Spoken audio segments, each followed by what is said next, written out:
нийгэм, улс төр, эдийн засаг, цаг үеийн тулгамдсан асуудал, олонний анхаарал татсан чухал үйл явдлууд, түүнийг дорсон сэтгүүл. Бид чухал үйл явдлын эздийг тэмдэгч, харин тэдний байр суурийг тодорхой мэддэг. Тэдний үзэл санаа, үйл хэрэг та бидний амьдралд хэрхэн нөлөөлөх вэ? Энэ бүхнийг хар хайрцаг нэвтрүүлгээс хар хайрцаг. Оройн төргийн үзэгчтэй хар хайрцаг нэвтрүүлгийн шинэ дугаар эхэлж байна. Өнөөдрийн дугаараар олон улсын хүүхдийн эрхийн өдрийг тохиолдуулан хүүхдийн эрх хөгжил хамгааллын тулгамдсан асуудлаар Хүний эрхийн үндэсний комиссийн гишүүн Хунантай ярилцгаулна. Хар хайрцаг. За юуны өмнө бид бүгдийн урилгыг хүлээн авч манай студид хүрэлцэн ирсэн явдал танд маш их баярлалаа.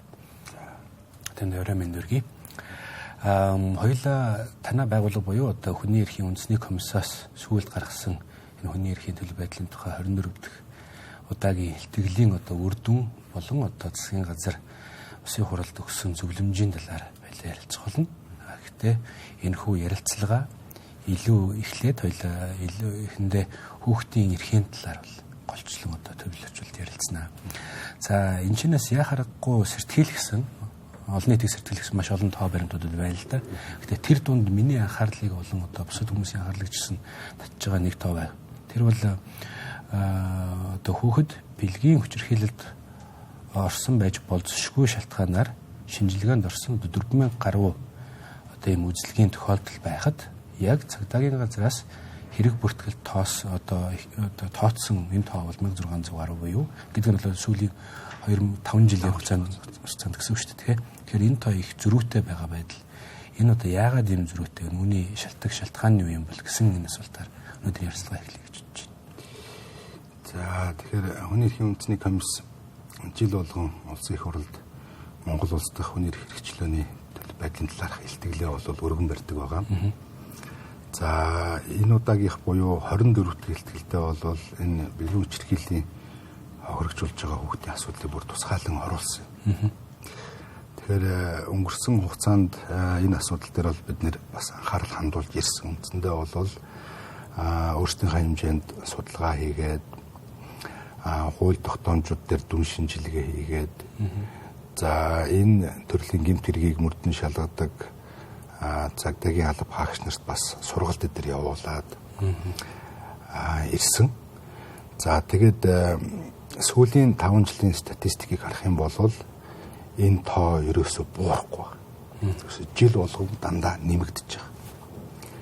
Тэгэхээр энэ дээр бид нэр бүр тусгаалan анхаарал хандуулах хэрэгтэй юм байна. Бид нэр энийг бүр одоо байгууллагын төвшөнд ярих биш. Энийг бол бид нэр хууль тогтоогч нарын чихэнд бид нар дуулах хэрэгтэй юм байна гэдэг. Ийм одоо шийдэл дүгнэлтэнд хүрсэн учраас энийг бол оруулж байгаа юм. За тэгээд одоо ингээд бид нэр статистикийг ингээд харах юм бол маш олон анхаарал татсан ийм тоо байгаа. Одоо нэг нь бол яхахгүй таны хэлдэг тухайн жил гэдэг нь 2024 онд одоо бүртгэгдсэн гэмт хэрэг тэгээд одоо энэ гэмт хэргийн улмаас одоо шүүхийн шинжилгээний ерөнхий газрын шүүх эмнэлэгт үдлэгт хамрагдсан хүүхдийн тоо зөрүү байгаа даа. Тэгэхээр энэ нь бол маш анхаарал татж байгаа. Яагаад одоо үдлэгт хамрагдсан хүүхдийн тоо ингээд өндөр байхад тухайн жилд нь бүртгэгдсэн гэмтгийн тоо одоо хохирогчийн тоо ийм бага байгаа юм байна. Тэгэхээр яг бүр наривчлах юм бол би нэг бүр зөвхөн нэг хэсгийг хэлье гэж бодож байна л та. Энэ нас нөрөөгүй хүний бэлгийн эрхчлөө халдшгүй байдлын эсрэг энэ гэмт хэрэг бол нийтдээ 598 24 он 598 тийм бүртгэгдсэн байгаа. За гэтэл энэ шүүх эмнэлэгт бол 908 тохиолдол байгаа. Өөрөөр 908 хүүхэд энд одоо бэлгийн хүчирхэг хохирожулсан үндслээр үржлэгт хамрагдсан. Тэгээ яг ингээд зүрийг нь харах юм бол энэ өөрөө асар том зөрүүтэй. Хоёул багцлаад 2 хүүхэд нэг л гэж үзсэн л дээ. Тэгэхээр яг энэний цаана ямар шалтгаан байна гэдгийг бид нэр үзэх хэрэгтэй. Яг энэ ямар шалтгааны улмаас ингэж одоо зөрүү гарч байгаа гэдгийг бол судалсан, шинжилсэн ийм одоо тохиолдол бол байхгүй байна. Тэгэхээр энэний цаана одоо гэмт хэрэг байх магадлал асар өндөр эрсдэлтэй гэж бид нар харж байгаа. Тэгэхээр энийг бид нар нарийн судлах хэрэгтэй. Энэ дээр бид нар дүн шинжилгээ хийдэг байх хэрэгтэй. Ийм байр суурийг илэрхийлж байгаа. Тэгэхээр яг энэ бол зөвхөн энэ нэг тоо. Өөр тоонууд бас байгаа. Гэхдээ энэ бол бүхэлдээ бол бид нэр энэ дээр анхаарал хандуулах хэрэгтэй. Бүх шатанда, бүх төвшөндөө. Ялангуяа хууль тогтоогч нар засгийн газар бол энэ дээр бүр анхаарал хандуулад энэ дээр бүр тусгайлан арга хэмжээ авах шаардлагатай байна гэж үзэж байгаа. За яг энэ бэлгийн хүчирхийллийн хохирогчулаад байгаа хүүхдтэй холбоотой хэд хэдэн асуудал бас чухал асуудал яригддаг. За нэг нь болохоор энэ 14 насны төрөөгөө хүүхэд бэлгийн харьцаанд ороод өөрөөр үерхэж байгаа одоо 14 насны төрөөгөө найз банд нь их юм уу те 15 настай за хоёроор нэгээр 14 настай хүүхэд энэ хоёр одоо хайр дурлалын үндсээр бэлгийн харьцаанд орвол одоо 14 наснд хүрсэн найз банд нь бол автоматар гэмт хэрэгтэн болж байгаа байхгүй. Тэгэхээр хүний эрхийн үндэсний комиссд өмгөөлөгч хуульчид те болон бусад одоо хохирогч хүмүүсийн арга гэрээс ингээд хандж байгаа нь юу гэхээр энийг эргэж харахгүй бол хүүхдүүд бага наснда одоо 14 наснда 15 наснда гэмт хэрэгтэн болоо. Дээрээс нь бүр гэмт хэрэгтэн болохдоо хүнд гэмт хэргийн хохирогч болоод байна гэсэн. Тэгэхээр энд нэг ийм хийдлийн асуудал яригдж байгаа. Өөрөөр хэлбэл гэмт хэргийн шинжээ бид нэр эргэж харахгүй бол маш олон хүүхэд одоо үерхэд тэгээд гэмт хэрэгтэн болох ийм одоо нөхцөл бий байна. Хэцүү орчин байгаад байгаа байхгүй. Тэгэхээр яг хөөхлөөр мэдээж хэрэг хүүхдийн одоо охин хүүхдийн эцэг их нь бол энэ эрэгтэй хүүхдээ өөрөөс нь одоо нэг ах альсгул дээд одоо ангийнх нь хүүхэд нь бол найдвартай хүчинтсэн манай хүүхдийн одоо бие хамгаалж чадахгүй энэ байдлыг ашиглаж та ингээд манай хүүхдийг бол хүчинтсэн гэдэг ийм гомдол гаргадаг. Тэгэхээр энэ бол шууд автоматик гэмтэр бол. Яг бодит амьдрал дээр хүүхдүүд хоорондоо үерхэж байна. Тэр тусмаа өнөөгийн нийгэмд бол нөгөө бэлгийн божил эрт явагдаад байна. Үндсэндээ бол 12 наснаасаа одоо хүүхдүүд яг бол бэлгийн мэдлэгтэй болж байна. Бэлгийн амьдрал дэмтлэх мэдлэгтэй болж байна. Бэлгийн харилцааны талаар мэдлэгтэй болж байна. За бие биендээ дурлж байна. Бие биендээ сайн болж байна. Үерхэж байна. Тэгээд бэлгийн харилцаанд орж байгаа юм тохиол.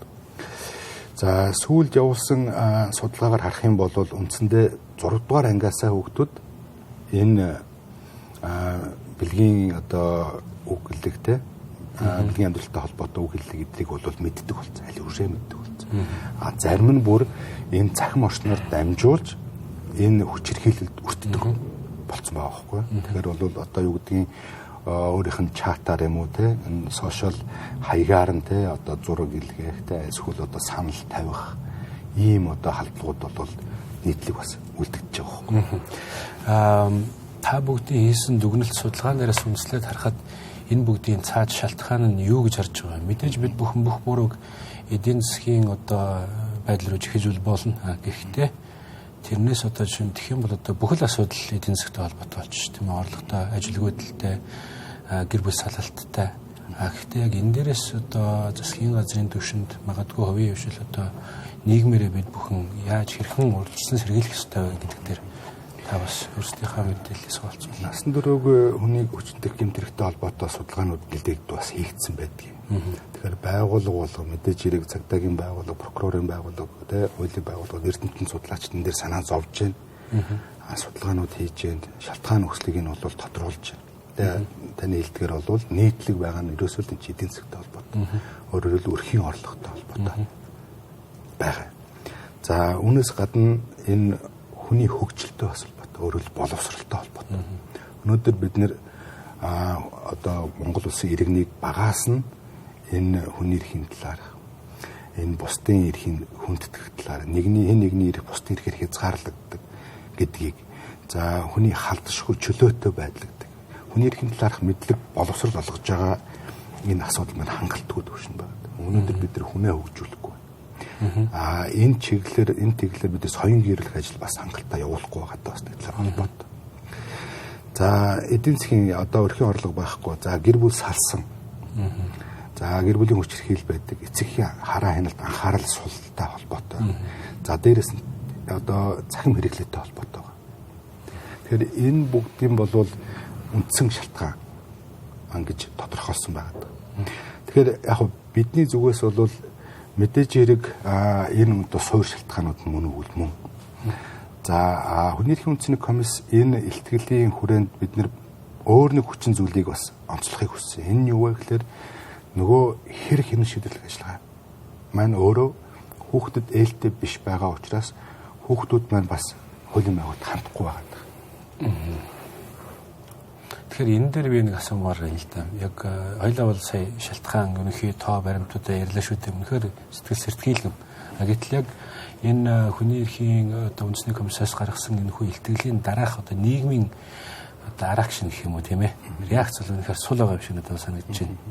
За энэ бол одоо бид бүхэн өөрөөсөө дүгнэлт хийх асуудал нийгмээрээ хүүхдүүдийн өмнө үүрэг хүлээсэн насан туршид бид бүхэн энэ сэтгэл сэртгийлэм ийм тоо баримтын өмнө бид бүхэн яагаад дуурч чадахгүй байна вэ? Яагаад ингэ нийгмээрээ энэ дээр дуурахгүй байна вэ гэдэг бол асуудал энэ бол бид бүгдийн магадгүй ёс суртахууны магадгүй одоо энэ олон скандал энэ одоо мэдээллийн урсгалт одоо жүжирсэн байдлын одоо нэг илэрлэл юм болов уу гэж харагдгаар таны саяны яг дурддаг нэг асуудал бол үнэхээр яг бас дараагийн том асуудал юм шиг харагдаж байгаа. Тэрэн дээр юу гэхээр та бүгдийн хувьд бол бэлгийн хүчирхийллийн одоо 40 тохиолдол дээр дүн шинжилгээ хийжээ гэж одоо илтгэл дээр бол тавигдсан байсан тийм ээ. Энэ чирээс гарч байгаа нийтлэг нэг юм бол хүүхэд аль хэдийн бэлгийн хүчирхийлэлд өртснийхаа дараа очиж мэдүүлэг өгөхөөр дахин тэр одоо хүчирхийллээ дахин одоо мэдэрч байгаа юм шиг ийм одоо дахин баг нэг ёсны хүчирхийлэлд ороод байгаа юм шиг ийм одоо мэдрэмжийг авсан байна гэдэг нэг дүгнэлтийг гаргаж ирсэн байсан. Тэгэхээр бид бүхэн энэ цаашдаа энэ кейс менежмент гэдэг юм дээр аль шатанд хэн юугаа сайжруулж иж бид бүхэн одоо энийг арай хүүхдэд ээлтэй ийм одоо тал руу хөтлөх вэ? Та энэ тал дээр бас мэдээлсэн болцооч. За тэгэхээр энэ хэрэг хэн шийдвэрлэх ажиллагаа маань өөрөө нөгөө хүүхдэд ээлдэггүй байна гэдэг дүгнэлтийг бол хийсэн байна. Тэгэхээр энийг бид нар яагаад хэлж байна вэ гэхээр хэрэг хэрэгжил ажиллагааны явцад бид нэг 4 асуудлыг ерөнхийдөө үндсэндээ хүндсэн. Тэр нь юу вэ гэхээр мэдүүлэг авах ажиллагаа. За хууль зүйн тусалцаа авах хэрэг. За хохирол барагдуулж байгаа байдал. Тэгээд хүүхд хамгааллын бусад бүтцийн оролцоо. Гэдэг энэ 4 асуудлын хүрээнд бид нэр ерөнхийдөө бол 40 хэрэг дээр дүн шинжилгээс өөрөөр хэлбэл энэ 40 хэрэг бол шийдэгдсэн хэрэг гэсэн үг. 2023 онд шийдэгдсэн хэрэг. Тэгээд эндээс бид нар бол одоо төв архив руу орж бид нар энэ хэрэг тус бүрийг энийг хүртэл ингэж уншиж өөрсдийн одоо дүгнэлтээ гаргасан байдаг. Тэгэхээр яг хоо эндээс юу харагдаж байна вэ гэхээр манай энэ процесс ажиллагаа маань өөрөө учир дутагдaltaй байна. Бид нар ер нь нөгөө нэг хүүхдийн дээд ирэх ашиг хүүхд нэгдүгээр итгэдэг энэ зарчмаа бол бид нар хэрэг хэмжлэг ажиллагааны явцад бас тэрийг мөрддөг юм байна. Гэдэг ийм дүгнэлт гэж байгаа. Яг хоо арга барилын хувьд бид нар өөрчлөх ёстой юм байна. Мэдүүлэг авж байгаа газрын хувьд за мэдүүлгийн явцад асууж байгаа асуултын хувьд тий тэгээд энэ мэдүүлгийг одоо мэдүүлэг авахлаа зохион байгуулж байгаа эсвэл одоо хүний мөрдөгчийн хувьд гэж байна. Тэгэхээр нэгтгүүл энэ мэдүүлэг авах давтамж маань асар өндөр их байна. Чин тухайн хохирсон хүүхэд сэтгэл зүйн аль хэдийн гэмтцсэн тийм сэтгэл зүйн үед бол одоо хохирсон хүүхэд нөгөө өөрт нь таагүй муухай дурсамжийг бий болгосон харт толгой үлдээсэн зүйлийн хадлаар дахин ийм ярих ийм одоо боломжтой ийм одоо зохицуулт байна гэж хараад. Энэ нь бол одоо бидний хийсэн дүн шинжилгээс харагдаж байна. Шаардсан тогтолцоотой. Хамгийн дээдл нь одоо жишээлбэл нэг хэргийг шийдэхэд одоо нэг хүүхэд 6 удаа мэдүүлэг өгсөн байгаа байхгүй. Тэгэхээр нөгөө нэг болсон явдлын хандлагаар дахиад 6 удаа ямар нэгэн байдлаар тэр болсон мууга таагүй явдалтай холбоотой мэдээлэл өгсөн байгаа байхгүй. Тэгэхээр энэ бол нөгөө хүүхдийг давхар хохироож байна. Хүүхдийн нөгөө нэг сэтгэл зүйн гэмтлийг бол бид нар тайл сэргээгээл сэтрээгээл яваад байгаа байхгүй. За энэ давтамжийн хувьд бол бид нэр олон улсынхаа байгууллагын одоо олон улсын байгууллагын зүгээс тавьдаг зөвлөмжийг мөрдөх ёстой. Ялангуяа нэгдсэн үндэсний байгууллага энэ хүүхдийн байгууллагуудаас өгдөг зөвлөмж айлуулах чанартай нэг л удаа ярилцлага хийх замаар энэ болсон явдлын талаар мэдээлэл цуглуулж аваач. Хэн ярилцлага хийдэг? Тэгээд манай дээр бол одоо мөрдөгч өөрөө ярилцлага мэдүүлэг аваад байгаа байхгүй. Тэгэхээр зөвхөн мэдүүлэг авах ажиллагаа биш энэ зүгээр ярилцлага байхгүй.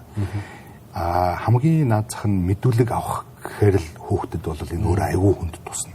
Тийм учраас энэ ярьслах хийх гэдгээр өөрчлөх. За дээрэс нь нэг л удаа ярьслах хийдэг. Гэхдээ ярьслах хийхдээ бол тусгайлан бэлтгэгдсэн, мэрэгсэн хүн ярьслах хийгээд тэгээд тэр ярьслахыг бол видео дээр бичдэг. Тэгээд тэрийг нь шаардлагатай бол дахин үздэг байх.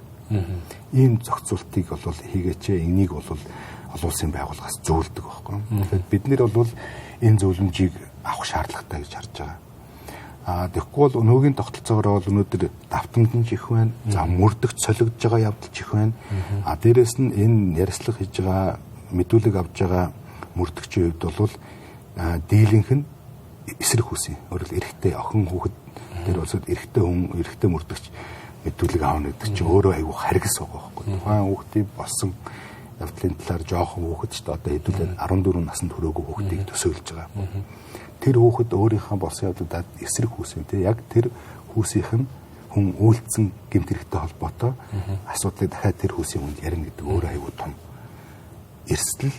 Тэгээд одоо хүүхдэд дахин одоо гэмтлүүлжүүлэх юм магадлал. Дээрээс нь яг уу энэ хүүхд чинь нөгөө болсон явдлын талаар бас бодит мэдээлэл өгөхгүй байх магадлал өндөр байхгүй. Санаа зовны чинь дээрээс нь энийг цаашаага өөр хүн одоо сонсч чухал энэ хүн цаашаа ярьж чухал гэдэг айдас бол үргэлжил дагалддаг байхгүй. Тэгэхээр энийг бол бид нэр бас өөрчлөх нь зүйтэй гэдэг. Тэгээд энэ өнцгөөс бол бид нар энэ мэдүүлэг аваачлага бид боловсронгуй болгоё, хүүхдэд ээлтэй болгоё гэж. За хоёлаа энэ тухай хэлэлгүүд дараагийн завсарлагын дараа эргээд ярилцах болно. Үзэгчтэй завсарлагын дараа эргээд уулзцгаая. За та бид хоёрын өнөөдрийн ярилцлага бол одоо Монгол улсын одоо Монгол улсад одоо тэмдэглэдэг одоо хамгийн том баяруудын нэг болох одоо хүүхд их хөрсийн баярын үеэр бол цэцэгдэх юм ярилцлага бол хоёлаа өнөөдөр хийж байгаа. Бид бүхэн бол бүхний хүүхдийн төлөө гэж ярьдаг, хүүхэд нэгдүгээрт гэж ярьдаг, хүүхдийн төлөө заа гэж хэлье гэдэг. Гэсэн хэрнээ яг үйлдэл дээрээ ирэхээр энэ бүхэн бол худлаа юм байна гэдгийг та бүгдийн гаргаж ирсэн энэ тайлан тоо мэдээлэл харуулад байна л та. Тэгэхээр яг энэ дээр манай иргэд олон нийт өөрсдөө юу хийх ёстой юм? Засгийн газрын түвшинд ямар өөрчлөлтүүдийг гаргах ёстой юм? Магадгүй улсын хурал, хууль тогтоох байгууллага дээр юу хийх ёстой тал дээр та нэгдсэн байдлаар урайлга болон зөвлөмжөө манай үзэгчдэд танилцуулна. Тэгэхээр Монгол улс үндсэн хууль, хүүхдийн эрхийн тухай хууль, хүүхд хамгааллын тухай хуулиндаа бол хүүхдийн дээд ашиг сонирхол ямагт нэгт байна гэдгээ бол зарлаад баталгаажуулсан. Тэгэхээр яг бодит амьдрал дээр энэ маань бас хэрэгжихгүй байгаа. Тэгэхээр мэдээж хэрэг энэ хүүхэд нэгдүгээртдэг асуудлыг бол бүх төвшөндөө мөрдөх энийг одоо ухамсарлаж ойлгож үйл ажиллагаа шийдвэр болгондоо бол тусгаж явах бол зайлшгүй шаардлага байгаа. Тэгэхээр яг бидний хувьд бол юу гэж харж байна вэ гэхээр ялангуяа бэлгийн хүчирхийллийн охирч хүүхэдтэй холбоотой бол энэ статистик тоо бол бид нэр одоо тэг болох боломж байгаа үйл байгаа. За дээрэс нь энэ асуудлыг бид нэр бүр үндэсний аюулгүй байдлын одоо үзэл баримтлалын хэмжээнд авч үзэж одоо үндэсний аюулгүй байдлын үзэл баримталтай энэ хүүхэд хөгжил хамгааллын асуудлаа бид нэр тусгах ийм одоо тусгуулах саналтай байгаа юм. Тэгэхээр бусад улсын хувьд бол үндэсний аюулгүй байдлын үзэл баримталтай тусгасан байдаг. Монгол улсын хувьд бол энийг бүр тусгайлан тусгах шаардлага байгаа. Яагаад тэгэхээр нэгт хөл Монгол бол залуу үндэстэй. Өөрөөр хэлбэл 3/1 нь 18-аас доош насны хүн хүүхэд төлж байгаа тийм. Тэгэхээр энэ хүүхэд хөгжлийнхаа асуудлыг бид нэр бүх шийдвэртээ тусгасан эсхийг нь бас үздэг. Энэ дээр нь давхар бас үндэсний аюулгүй байдлын зөвлөл маань хяналт тавьдаг байвал бас ахис дэвшил гарах юм болов уу гэж харж байна. За тэгээд энэ бэлгийн хүчирхийллийн хоригчулж байгаа хүүхэдтэй холбоотой тэр тусмаа энэ мэдээллийг тогтмол сонсдог, энэ дээр нь хяналт тавьдаг, зааварчилгаа чиглэл өдр өгдөг. Ийм одоо бодгын түвшинд ийм бас механизмыг бий болгох. Энийг бол үндэсний аюулгүй байдлын одоо зөвлөл маань хийх боломжтой. За хэрэг хяналтын ажиллагааг бид нэр одоо хүүхдэд дээлтэй болгох. За энэний тулд бид нэр юу хүсэж байна вэ? Ямар санал зөвлөмжийг бид гаргаж байна вэ гэхээр энэ процессын хуулиндаа өөрчлөлт оруулах. Өөрөөр хэлбэл хохирогч хүүхэдтэй хэрхэн яаж ажиллах, процессын явцад хохирогч хүүхдийг дахин хохирохгүй байх үүднээс энэ процесс ажиллагаануудыг бүр илүү дэлгэрэнгүй наривчилж хүүхдэд ээлтэй болгох.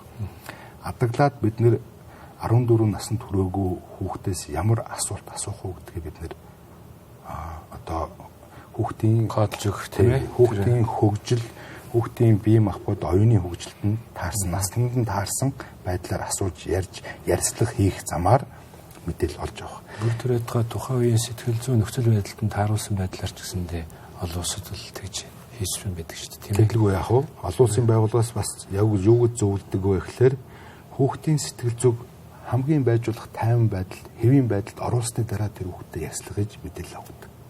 Тэгэхээр бид нар бол урдж одоо мэдүүлэг авахаасаа илүүтэйгээр тэр хүүхдэд ажиллаа, тэр хүүхдийг тайвшруулад, сэтгэл санааг засаад, сургалтанд хамруулад, хүүхэд одоо өөрөө аюулгүй одоо тийм мэдрэмжийг аван автал хүүхдтэйгээ ажиллаж агаад дараа нь хүүхдээс хүүхдийн насны онцлог хөгжилтөнд таарсан байдлаар ярилцлага хийх замаар мэдээлэл авах.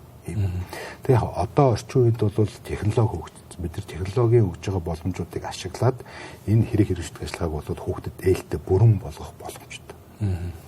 Тэгээ бичлэг хийн тэр бичлэг нь бол одоо хэрэгтэй хамт байнга явж идэг шаардлагатай бол тэр бичлэгээ дахиад үздэг. Ийм байдал руу шилжих хэрэгтэй. Үндсэндээ бол хэрэг хэрэгжүүлэх ажиллагаан дээр бид нэр энэ процессын хуулинд өөрчлөлт оруулж энэ хүүхэд насны төрөөгүй хүнээс мэдүүлэг тайлбар авах энэ процесс ажиллагааг хийхдээ хүүхдэд илүү ээлтэй болох ийм өөрчлөлтийг хийгээс гэдгийг санал зовлон өгч. За ер нь бол одоо энэ Монгол улсын хүүхдийн эрхийн нөхцөл байдлыг харах юм бол бид нар хангалттай хэмжээнд хүүхдүүдэд хөгжүүлж хамгаалж чадахгүй байна л гэж би бас хэлэх гээд байна. Энийг бол одоо Хүний эрхийн үндэсний комисс сүүлийн 5 жилийн хугацаанд хийсэн энэ оруулсан энэ илтгэлтэд оруулсан энэ хяналт шинжилгээ, судалгаа, шалгалтын одоо ажиллагааны шалгааг үндэслэж одоо бид нар хэлж байгаа. Тэгэхээр өнгөрсөн хугацаанд Хүний эрхийн үндэсний комисс яг хамгийн одоо чухал гэдэг хүүхдийн эрхийн асуудлыг бол бид нэр хүндсэн. Энэ юу вэ гэхээр энэ боловсролын салбар дах хүний эрхийн асуудал дээр дүн шинжилгээ хийсэн байна.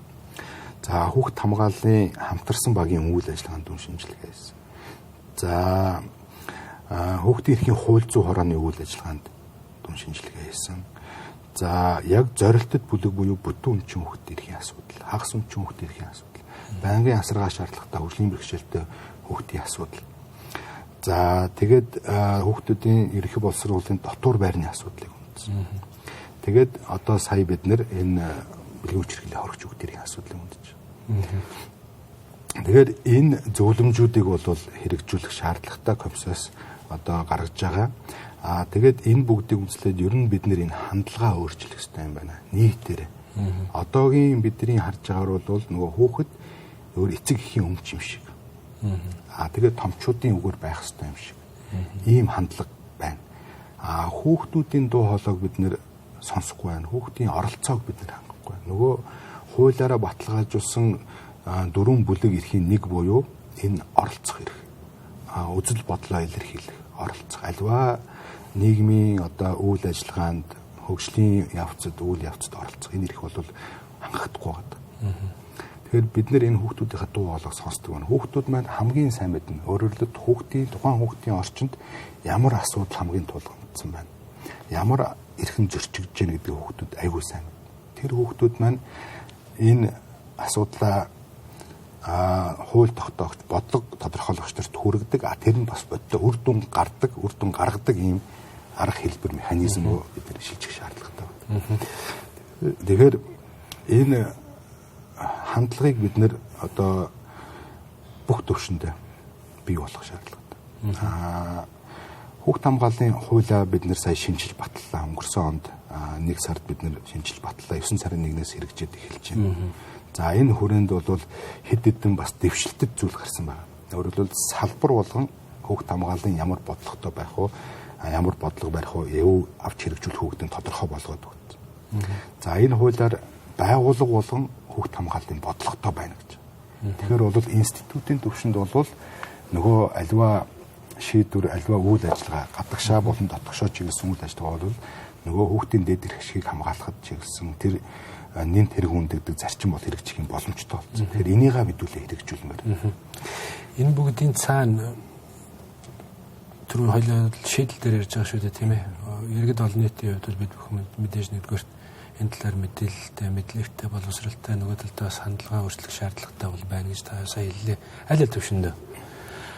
Засгийн газрын хувьд бол бас мэдээж тодорхой төвшөнд бол тийм ээ. Орон нутгийн төвшин гэсэн тодорхой төвшөлтүүд бол гарсан. Та сая хэллээ нөгөө хөгт хамгааллын хуулийн шинжилсэн хариулах хэрэгжиж эхэлсэн гэдэг. Та бас сая нэг 8 асуудлын талаар ерөөд нэрлээ шүү дээ, тийм ээ. Хөгт хамгааллын энэ асуудал.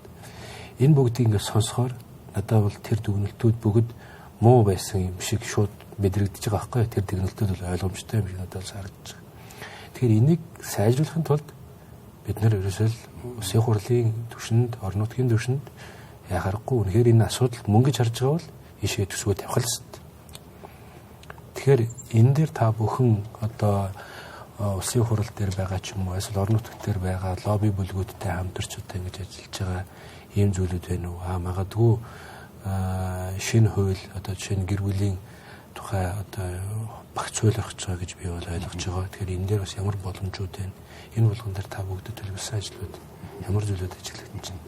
Боломж усаар. Тэгэхээр яг хуу шийдэл бол мэдээж хэрэг бүх нийтийн боловсролыг дэвшлүүлэх, хүнээ хөгжүүлэх, энэ хандлагаа өөрчлөх байгаа. Нөгөө талаараа одоо ингээд бид нэр бодлогын төвшөнд шийдвэр нь гараад хуулийн шинжилгээтэй ингээд хэрэгжиж явж байгаа. Гэтэл хэрэгжилт бол одоо жишээлбэл хангалтгүй. Яагаад хангалтгүй байгаа юм бэ гэхээр өнөөдөр бид нэр төсөв хөрөнгөний бол бид нар хангалттай хэмжээнд тавьж чадахгүй байна. Яг хөө хэдийгээр бид нэр одоо ингээд 20 тэрбум гаруй төгрөг одоо хөгт хамгааллын зардалд төсөвлөө гэж байгаа боловч яг бодит амьдрал дээр энэ өнөхөр очиод хурж гин үгүй гэдэг асуудал байна. Одоо зүгээр хэдүүлээ ингээд нэг л зүйл жишээ харъя л да. Орон нутагт аймгийн хэмжээнд хүүхэд гэр бүл хөгжил хамгааллын хэлтс гэж байгаа. За энэ хэлтсэс жишээлбэл хүүхдийг хамгаалтанд авах шаардлагатай бол өөрийн гэсэн машин байхгүй бол тэр хүүхдийг очоод сумаас аваад ирэх машин байхгүй. Тэрвэсэл байна. Тэгэхээр тэрийг энэ чинь хүүхдийг одоо тэгэхээр яаж авчирна гэсэн үг. Хоёрдугаар шуурхай байдлын асуудал. Тэгэхээр энэ бол цэвэр шууд мөнгөтэй холбоотой. Тэгэхээр хүүхд хөгжүүлэн хүүхд хамгаална гэдэг бол зардал шаарддаг ажил байхгүй. Тэгэхээр энэ дээр бид нар мөнгө төсвийн бол хангалттай тавьж өгсөн. Одоо ингээд бид нар хүүхд хамгааллын байгууллагуудаа бүтцүүтэй ингээд уулзаал үйл ажиллагааг шалгаал явж хахад эцсийн бүлэгтээ төсөвдөр очил гацж байгаа байхгүй. Үйл ажиллагааны зардал байхгүй. Даашаа ийм тохиолдол гарсан шүү дээ. Хүүхд хамгааллын хамтарсан багийн гишүүдэд урамшуул олгоцсон чи энэ зөрчил болоод аудитаас акт тавьсан. Тэгээд нөгөө хүүхд хамгааллын хамтарсан багийнхнаас манайх руу хандж байгаа байхгүй. Одоо бид нэр яах ёстой юм бэ гэдэг асуудал. Эндээс юу харагдаж байна вэ гэхээр нөгөө нэг захиргааны байгууллага хоорондын үйл ажиллагааны уялдаа байхгүй. Тэгэхээр энэ үйл ажиллагааны уялдаагаа бид нэр хангах ёстой. Төсвийн сайн тавьж өгөх ёстой. Тэгээд хамгийн чухал асуудал бол энэ хүүхдтэй ажиллана гэдэг бол өөрөө маш нарийн ажил байхгүй. Тэгэхээр хүүхдтэй ажиллах энэ хүүхдийн асуудлыг ойлгодог, хүүхдтэй зөв харьцдаг ийм боловсон хүчнийг бид нар бэлдэх асуудал. За энэ бол зөвхөн нэг жишээ. Одоо нийгмийн ажилтны үед. Яг орон нутагт жишээлбэл хүүхдийн эмч байна уу юм бол бас байхгүй. Тэгэхээр бид нар энэ хүүхдийн эрхийг хамгаалдаг, хүүхдэд үндсэн суур нөгөө нэг эрхийг хангахад одоо үйлчлэгээ үзүүлдэг бүтцээ бид нэр бодлохоор бэлдэх асуудал явж. Багшийн асуудал байна. Эмчийн асуудал байна. Нийгмийн ажилтны асуудал. Энэ бүхэн чинь цогц байжж нөгөө хүүхэд яах вэ? Тэр үйлчлэгийг аавн эрх нь хангагдана гэсэн. За гэр бүлтэй өнөөдөр ажилладаг асуудал үнэхээр учир дутагдaltaа. Өнөөдөр одоо гэр бүлийн хууль бид нар шинжлэх гээд ингээд явж байгаа нь бол бас сайн хэрэг, сайн зүйл. Энэ дээр хүний эрхийн үндэсний комисс гэсэндээ оролцож байгаа. Гэр бүлийн хариуцлагыг нэмэгдүүлэх асуудал, гэр бүл төлөлтийн асуудал. Тэгэхээр энэ дээр бид нэр одоо бас анхаарал хандуулахгүй бол гэр бүл салт амар өндөр байна. Энэний улмаас хүүхэд өнчирж байна. Хагас өмчин болж байна. Бүтэн өмчин болох ийм одоо нөхцөл бүрдэж байна. За хүүхэд нөгөө нэг авах ёстой мөнгөнд тэтгэмжээ авч чадахгүй юм нөхцөл байдал үүсэж байна. За тэгэхээр бол энэ дээр бол мөн ялгаа байхгүй хуулийн шинжилгээ бид нэр сайжруулна. Дээрээс нь мөн гэр бүлтэй ажилтдаг бас мэрэгсэн ийм боловсон хүчинтэй болох шаардлагатай. Тусгайлсан хөтөлбөр энэ төслүүд бол бас хэрэгждэг байх шаардлагатай. Би бас үзэгчдтэй нэг зүйлийг уриалмаар байна л да. Одоо хүний эрхийн үндэсний комиссаас гаргаж байгаа эдгээр илтгэлүүдийг нэг олж үзээд тоо баримтуудыг нэг хараад гараа гэж. Яагаад гэж юм нэхэр таны саний ярьж байгаа асуудал бүх юм бол үнэхээр чухал тулгымцсан асуудлууд яг. Хүүхдийн эсрэг үлдгэсэн бэлгийн хүчирхийллийн асуудлууд байна. Нэгдсэн үндэсний байгууллагын тайлангуудад одоо гаднаас бид нар Монгол руу ирж байгаа одоо тайлан зөвлөмжүүд нь жил болгон яригдж байгаа нэг асуудал танаа улсын дотор байрны хүүхдийн асуудлаа орхичоод шүү нөхтөө гэдэг нэг зөвлөмж байна тийм ээ. Хүүхд хамгааллын асуудал байна. Тэгээд таны хэлдэг үл яг хөдөө орон нутагт яваад үзэхээр хүүхд хамгааллын байр нөгөө дотор байранд ороод нөгөө ор тавилга шкафын үсгээр хөрх юм нөгөө нэг UNICEF нөгөө нэг Save the Children нөгөө нэг дэлхийн зөнгийн стикертэй л олон улсын байгууллагын одоо тусламж хандвар байгууллагад ийм л асуудалтай бид бүхэн бол нөхцөл байдлыг бол байн гарч байгаа. Тэгэхээр яг үнэхээр л хүүхдийн төлөө цаа гэж хэлээд хүүхдээ нэгдүгээр тавьдаг ус ор юм бол энэ дээр бас мөнгөө төсвөө иш бол хангалттай тавьж өгөх ёстой гэдэг тэн дээр бол 100% санал нэг байна. Таны ярьсан нэг зүйл дээр залгуулад асуухад цахим орчинд хүүхдийн эрхийн асуудал, хамгааллын асуудал. За энтэй бас нэг одоо хоршоо нэг зүйл бол одоо манай Монгол улсад одоо хяналт тодорхойлолтон байдаг эсгийг би бол баг мэдэхгүй байна. Энэ одоо монголоос юу гэдгийг мэдэхгүй байна. Одоо бэлгийн гаж зан үйлийг одоо хяналт тогтолцоо энэний одоо мониторингийн асуудал. Pedophile гэж одоо нэг том асуудал. Энэ бол олон улсын хэмжээнд бол маш сайн зохицуулалттай хяналттай одоо жишээний өгдөг чинь тийм ээ. Би нэг вебсайт руу ороод харахад миний эргэн тойрон хөршөө дундаас хинэн яг юм бэлгийн гаж зан үйлтэй хүн бэ? Эсвэл ийм эрсдэлтэй хүн бэ гэдгийг гараад ирдэг. Нэртэй устгаа хаягтайгаа. Манайд энэ тогтолцоо бид бүхэн хаана яваа? За тэгэхээр захим орчны одоо хэрэглээ бол өнөөдөр маш өргөн хүрээнд бүр ингээд хөгжсөн. Өнөөдөр хүүхдүүд бүгдээрээ л захим орчинд орж нэвтэрч байна.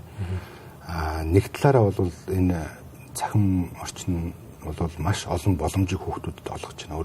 Өөрт хэрэгтэй мэдээллийг бол олж авч байна тэндээс. За захим одоо орчноор дамжуулж хэл сурж байна, гадаад хэл сурж байна. Боловсрол мэдлэг дээшилж байна. Тэгэхээр маш олон боломжуудыг олгож байгаа. Нөгөө талаараа бол одоо сөрөг зүйлүүд бас их байгаад байгаа. Өөрөөр хэлбэл одоо нөгөө захим хүчирхийлэлд өртөж байгаа тохиолдол нэлээдгүй байна. Сая сүүлд бас явуулсан судалгаагаар энэ Монгол Улсын их сургуулийн нөгөө гендерийн төвөөс явуулсан судалгаагаар ерөнхий боловсролын сургуулийн 18,000 хүүхдийн дунд явуулсан юм байна. Тэгээс 10 хүүхэд нь бол ерөөсөө 10% нь хүүхэд бол энэ хүчирхийлэлд өртсөн байгаа. Захин хүчирхийлэл. 10 хүүхдүүд минь нэг нь гэсэн шүү дээ. 10% гэсэн үг. Тэгэхээр бол нэг 2000 орчим. За тий ерөнхийдөө бол нэг 1600 хүүхэд бол өртсөн байгаа байхгүй. Тэгэхээр бол энэ хүүхдүүдийн одоо мэдээж хэрэг хэрэглээг бол бид нэр одоо сайн зүйл өгж байгаа зүйлийг бол бид нэр хязгаарлах боломжгүй захимжгүй. Тэгэхдээ бид нэр зохистой хэрэглээг бол бий болгох хэрэгтэй. Өөрөөр хэлбэл бид нэр ямар зохицуулт хийх вэ гэвэл одоо болохгүй одоо контентын зохицуулт хийх гэдэг шүү дээ. Болохгүй одоо юу гэдгийг нөгөө садар самуун энэ веб хуудас эдрийг бол бид нэр хориглох ийм арга хэмжээ авах. За бусад улсууд гэсэндээ мөн ялгаа байхгүй энэ дээр бол тодорхой зохицуултуудыг бол хийж байгаа. Манайд сая бас яригдчих шиг байна.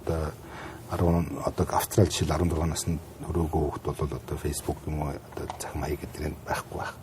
Магадгүй зөвхөн одоо нөгөө өөрийнхөө регистрийн дугаар юм уу те энэгээр одоо захим хаягтай болох барих гэдэг ийм зохицуулт янз бүрийн зохицуултыг авч хэрэгжилж байна. Тэгэхээр манай улс ч гэсэндээ энэ дээр бол одоо нэг гаргалгаа шийдэл гаргах шаардлагатай.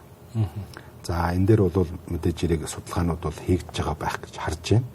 Тэгээд альва шийдэл дээр бол хүний эрхийн үндэсний комисс бол өөрийн саналаа бол өгнө. Хүүхэд цахим орчинд бас хохирдог байж болохгүй байна.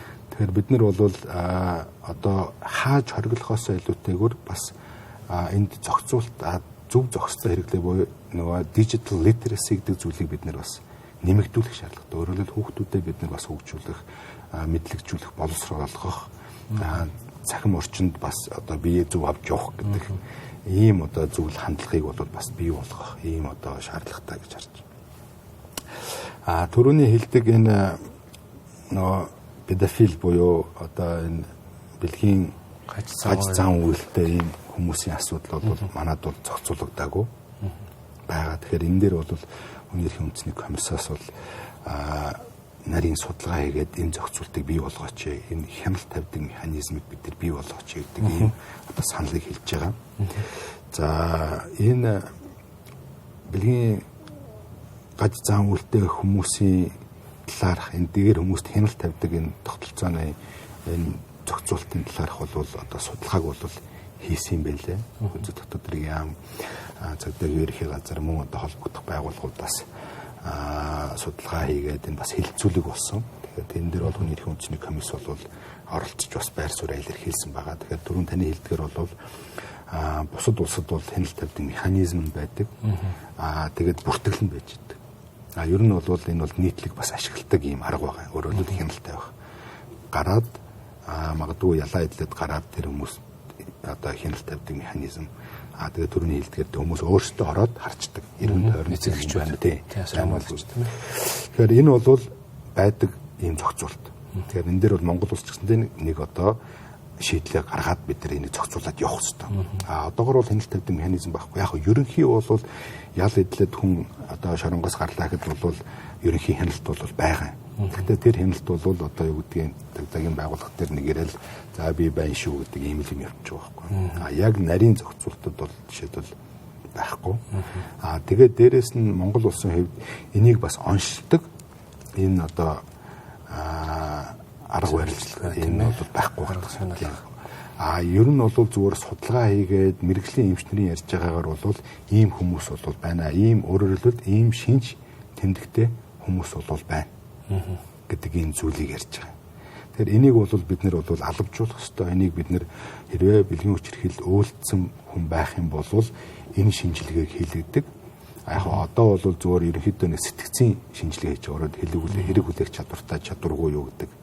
Эрүүлүүдээ төслөг хүлээх, эрүүгийн хариуцлага хүлээх боломжгүй гэдэг энэ дүгнэлтийг гаргаж байгаа. Энэ дээр нь бүр одоо дэлгэрүүлээд энэ одоо педофилийн шинжилгээнд хамруулад энэ дээр түн тус бүр дээр дүгнэлт гаргаад явдаг байх. Энийг бол алавжуулах.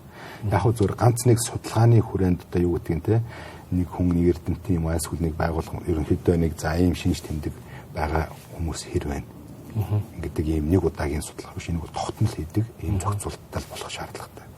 Хэрвээ тэгж чадах юм бол бид нөгөө давтан үлдгээс урьдчилан сэргийлж чадна. За хоёлаа яг энэ тухай буюу одоо цахим орчинд хүүхэд хамгаалал, бэлгийн гаж зан үйлтэй гэмт этгээдүүд болон ял шилтгэлийн тухай ярилцлагаа дараа хэсэгт хоёлаа үргэлжлүүлээд ярилцах болно. Үзэгчтэй хэсэг хормын завсарлагын дараа эргээд уулзцгаая. За хоёлаа ярилцлага үргэлжлүүлээд цахим орчинд хүүхдийн эрх, хүүхэд хамгааллын талаар үргэлжлүүлээд ярилцъя гэж бодож байна.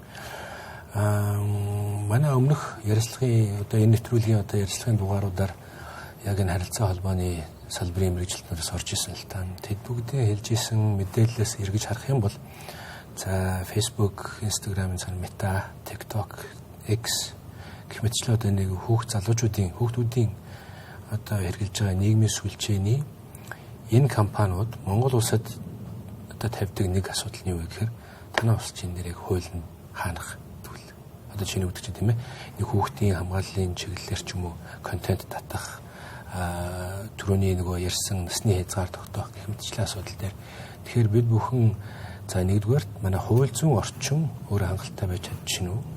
Хоёрдугаарт байгаа хууль тогтоомжууд маань эдгээрийн хэрэгжилт нь ер нь хэр нийцтэй байна гэж та бүхэн үзэж байгаа бай.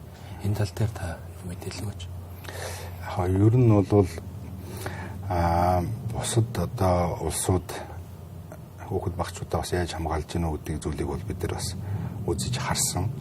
Тэгээд ер нь бол энэ контент зохицуулалтын асуудал байгаад байгаа. Өөрөөр хэлбэл хүүхдэд хортой контентыг түгээх нэвтрүүлэх ийм асуудал байна. Энэ дээр бол ярилцаж ойлголцож болох бах. Бид нар бас Метагийн төлөөлөгчтэй бол бас уулзж ирсэн, санал солилцож ирсэн. За хүүхд хамгааллын тухай хууль өнгөрсөн онд батлагдсан нөгөө шинжилсэн найруулга. Тэгэхээр тэн дотор бол бас цахим орчинд хүүхд хамгаалах ийм журмыг батлахаар заасан. Тэгээд энэ журам маань бол сая батлагдчихлээ. За тэгэхээр энэ журмын хүрээнд бол одоо зохицуултыг бол хийгээд энэ журмыг үндэслээд бид нэр холбогдох энэ олон нийтийн сүлжээний үйлчлэгээ үзүүлдэг байгууллагуудтай бас харилцаж болох байх гэж харж байгаа.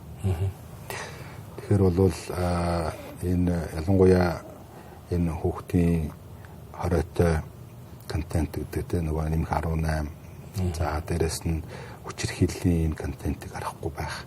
Энэ дээр хязгаарлалт тавих, магадгүй нөгөө насны хязгаар тавих гэдэг ийм зүйлүүдийг тусгаж өгсөн. Тэгэхээр бол энийг одоо бол хэрэгжүүлэх хэрэгтэй. Энийгээ бид нэр сайн сурчлах хэрэгтэй. Тэгээд энэ интернет үйлчилгээ үзүүлдэг байгууллагуудтай бол хандаад энийгээ танилцуулаад явах. Тэгээд энэ дээрээ бол бид нар тухай бүр нөхцөл гаргаж явах. Ер нь бол нэг зовлон байгаа шүү дээ. Бид нар энэ Facebook, TikTok гэл энэ бүх платформуд ч бол дандаа гадны байгууллага. Тэгэхээр энэ бол бас өндөрлөл учруулж байгаа нэг зүйл бол мөн үгүй мөн байгаад байгаа. Тэгээд түрүүн хэллээ ер нь бол одоо хүүхдүүд маань хүчирхийллийн хохирогжуулж байна. Хүүхдүүд маань заллингийн хохирогжуулж байна. Дээрээс нь захим орчинд бибинийгаа нөгөө бүлэдэх, дээрлэх ийм асуудлууд бол одоо нийтлэг болж байна. Тэгэхээр бол бид нэр одоо нөгөө хүүхдийнхаа нөгөө мэдлэгийг дэвшлүүлэхээр дижитал литерэсийг зөв зохистой хэрэглэгийг бид нар сурчилж таниулах ийм л асуудал байгаа юм л да. Цахим орчинд бол яа харахгүй тодорхой хэмжээнд бидний одоо энгийн өдөр тутмын амьдралд хуулийн зохицуулалт хэрэгтэй байгаа шиг л бас л тодорхой хэмжээний зохицуулалт бол хэрэгтэй байгаа гэдэг дээр би санал нэг байна. Гэхдээ зохицуулалт хийж гин гээд нөгөө хүний одоо үзэл бодлоо чөлөөтэй илэрхийлэх, хэвлэн нийтлэх энэ хэрэгчлээнд халдахгүй байх одоо энэ яг л торгон заагийг бид бүхэн яг хитаах авч явах нэг асуудал байна л да, тийм ээ. Яг зохицуулт хийгдэг маань бол хориглосон бол байж болохгүй. Тэнд бол одоо хүмүүс үзэл бодлоо илэрхийлэх, амьдрал дээр ч илэрхийлэх хэрэгтэй, захим орчинд ч илэрхийлэх хэрэгтэй. Яг одоо энэ үзэл бодлоо илэрхийлэхдээ бас бусдын эрхэнд халдах явдал бол нийтдэг түгээмэл гарч байна л да. Тэр яг энэ чинь эргээд яаж яах вэ гэхээр бас нөгөө хүмүүсийн боловсролтой холбоотой бас байна. Тэгэхээр бол бид нэр үндсэндээ бол хүнээ хөгжүүлэх хүн бүр төрхөөсөө нэр төр эрхийн хувьд адил тэгш гэдгийг л бид нэр ойлгуулж таниулах ийм шаардлага байна. Тэгэхээр хин нэгний эрх бусдын эрхээр хязгаарлагдана. Үзэл бодлоо илэрхийлэх эрх гэдэг бол одоо бусдыг доромжлох эрх бол биш байхгүй. Бусдын одоо нэр төр талдах эрх бол биш. Тэгэхээр энийг бид нэр ойлгох хэрэгтэй. Өнөөдөр 21-р зуун боловсон одоо орчин үеийн нийгэмтэй бие биенээ хүндэгдэг хүн бүр ялгаатай, хүн бүр өөр үзэл бодолтой гэдгийг бид нэр хүлээн зөвшөөрдөг байх л ийм чухал байна. Тэгэхээр ер нь бол энэ захим орчинд бид нэр зохицуулт хийгдгийг бол одоо хязгаарлалт хориглох гэдэг ийм одоо зүйл мэт бол бас хандаж болохгүй. Энэ захим орчин ч хүн үзэл бодлоо илэрхийлэх хэрэгтэй. Амьдрал дээр ч гэсэн үзэл бодлоо илэрхийлэх хэрэгтэй. Энийг бол хангах ёстой. Энэ бол хамгийн чухал хэрэг. Энэ бидний өөрсдийнхөө ирээдүйг, амьдралаа өөрчлөх одоо энэ үндсэн бас одоо шаардлага хэрэгцээ байгаа. Манай ярилцлага ер нь дуусах шатанд орж байна. Хүүхд хамгааллын сэдв, хүүхдийн эрх гэхээр Монгол улсад одоо улигулсан гэж одоо бараг дахиад хэлэхэд үнэхээр харамсалтай нэг асуудал бол унаач хүүхдүүдийн асуудал өвөл болгоо яригддаг. Энэ асуудлыг бид бүхэн засгийн газрын тогтоолоор шийдсэн байдаг. Гэтэл засгийн газрын тогтоол магадгүй 3 дахь өдөр болгон хоролдож байгаа энэ засгийн газар өөрчилчих боломжтой. Ийм одоо нэгэсэндээ ингээд яаж ч магадгүй юм одоо процент байдаг. Тэгэхээр энэнийг бид нэр магадгүй хууль руу оруулаад явах боломжтой байдгүй. Эсвэл таны түрүүний хэлсэн үндэсний аюулгүй байдлын одоо энэ үжил баримталд оруулаад явах нь зүйтэй юу? Та энэ тал дээр байр суурь зөвлөмжөө манай үзэгчтэй хаваалцаач. Тэгэхээр хүний эрхийн үндэсний комиссийн одоо үүсгэн байгуулагдсан цагаас ахуулаад анхаарал хандуулж байгаа нэг асуудал бас байдаг. Энэ нь бол хурдан морь ундаг хүүхдүүдийн асуудал байна. Олон улсын байгууллагуудын зүгээс ч гэсэндээ энийг бол үргэлж одоо Монгол улсад сануулдаг. Өөрөөр хэлбэл насан туршгүй хүнээр морь унуулж байна. Бага насны хүүхдэр морь унуулж байна. Хурдан морь унуулж байна. Энэ хүүхд эрхийн зөрчил шүү гэдэг ийм одоо сануулгыг тэгээд энийгээ өөрчлөх зөвлөмжийг болгодог. За тэр тусмаа хавар өвлийн улиралд бол хүүхдэр морь унуулах хориглох ийм зөвлөмжийг өгдөг. Тэгэхээр сая бид мэдж байгаа засгийн газрын тогтоол гарсан. Энийг бол нэг мөсөн хориглосон. Тэгэхээр энэ бол мэдээж хэрэг ахиц дэвшил. Гэхдээ түрүүний таны хэлдгээр бол энэ бол тогтоол. Магадгүй энэ засгийн газрын тогтоолыг шинэ засгийн газар гарч ирэх. Засгийн газар солигдох тохиолдолд бол бас өөрчлөх юм оролдогд гарахыг бол үгүйсэв. Энэ жил бол энэ одоо бодит зүйл гэдгийг бол сая бид нар харлаачлаа бүгдээрээ харлаа. Тэгэхээр бол мэдээж хэрэг энийг бол хууль тогтоомжоор бид нар одоо баталгаажуулах өөрөөр өвөл хаврын улиралд хүүхдэр морь унуулахыг бол хориглох ийм одоо байр суурьтай бол байгаа. Тэгэхээр ингэснээрээ бол бид нар одоо илүү баталгаатай болно гэсэн үг. За нөгөө талаараа бол энэ хурдан морь унж байгаа хүүхдийн насны асуудал дээр бол бас нэгдсэн үндэсний байгууллагаас бол үргэлж зөвлөж байгаа зүйл. Та нар ядаж 16 нас болгооч гэдэг асуудал. Өнөөдөр бол үндэсний баяр наадмын тухай хуулиар бол энэ 8-аас дээш насны хүүхд бол унж байгаа. Тэгээд үндэсний баяр наадам бол Монголын төр ёсны уламжлал. Одоо уламжлалт энэ баяр наадам. За тэгээд энэ дээр бол нөгөө хүүхдийн эрхийн асуудал тэгээд үндэсний одоо өв уламжлалын асуудал бол мөрөгөлдөж байгаа. Зөрчилдөөн гарч байгаа ийм л асуудал байгаад байгаа. Гэхдээ их сони юм байлаа. Юу гэхээр энэ үндэсний баяр наадмын тухай хуулийг анх одоо батлахад энэ хүүхдийн настай холбоотой зохицуулт байгаагүй юм байна. Хилцүүлгийн явцад одоо тухайн үед болормоо гişүүн энэ насыг ядаж 7 болгооч гэдэг ийм санал гаргаад тэгээ хуулийн тусаа явсан юм. Одоо баримт байдаг юм байна. Тэгээ хүний эрхийн үндэсний комиссаас одоо яг энэ хүүхдийн настай холбоотой судалгааг бол хийж байна.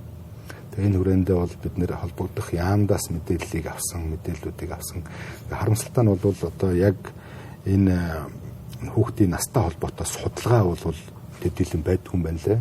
Зөв түүхэн баримт бол баримт зургийг харах юм бол за хүүхэд унсан байгаа насан турш унсан ийм баримтууд байгаад байгаа. Тэгээд одоо сүүлийн үед ямар асуудал гарч байгаа вэ гэхээр нөгөө эрлиз морины асуудал гарч ирсэн. Өөрөөр хэлбэл Монгол адуу, эрлиз адуу ийм ялгаатай байна. Тэгэхээр Монгол адуу бол одоо юу гэдгийг хүүхдээ дөргөө багтаа ийм одоо мэдрэмжтэй энэ нөгөө орчиндөө дасан зохицох чадвар сайн гэх мэт ийм одоо чанаруудыг бол агуулдаг учраас хүүхдээр бас морь унуулахад Монгол адуу унуулахад бол асуудалгүй гэдэг ийм одоо үзэл байр суурийг илэрхийлдэг хүмүүс. Нөгөө талдаа болохоор энэ эрлийзжүүлэх ажиллагаа одоо явдал бол бас нэлээд дэлгэрчлээ. Эрлийзжүүлж нэхэр өнөөдрийн байдлаар бидэрт одоо нөгөө үндэсний аж ахуйнаас ирүүлсэн мэдээлэлээр бол 4 төрлийн одоо эрлийз адуу байна гэж үйлдэл байна гэж.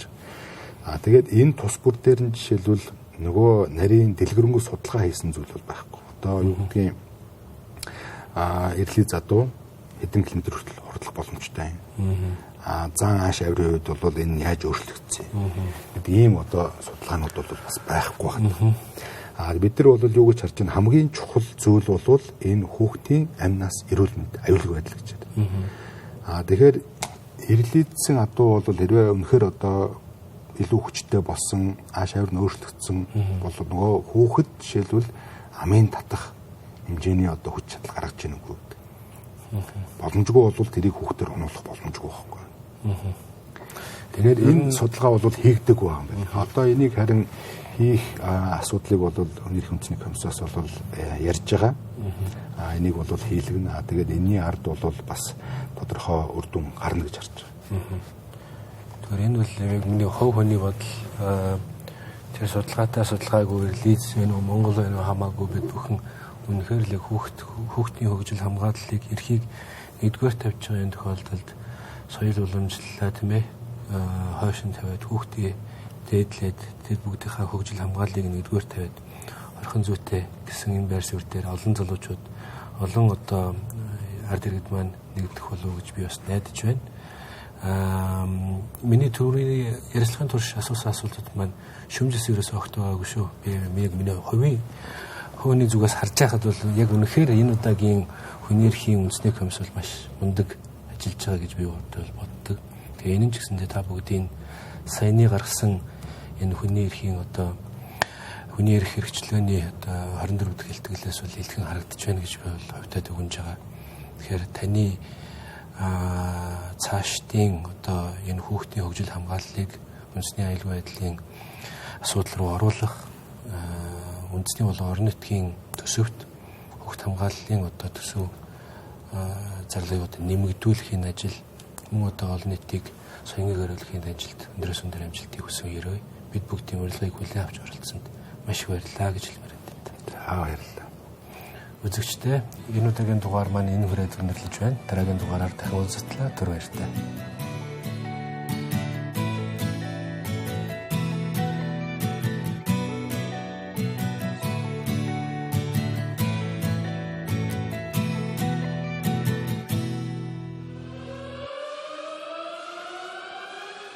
Улс төр, эдийн засаг, цаг үеийн тулгамдсан асуудал, олонний анхаарал татсан чухал үйл явдлууд, түүнийг дорсон сэтгүүл. Бид чухал үйл явдлын эздийг тэмдэгч харин тэдний байр суурийг тодорхой мэддэг. Тэдний үзэл санаа, үйл хэрэг та бидний амьдралд хэрхэн нөлөөлөх вэ? Энэ бүхнийг хар хайрцаг нөхцөлөөс хар хайрцаг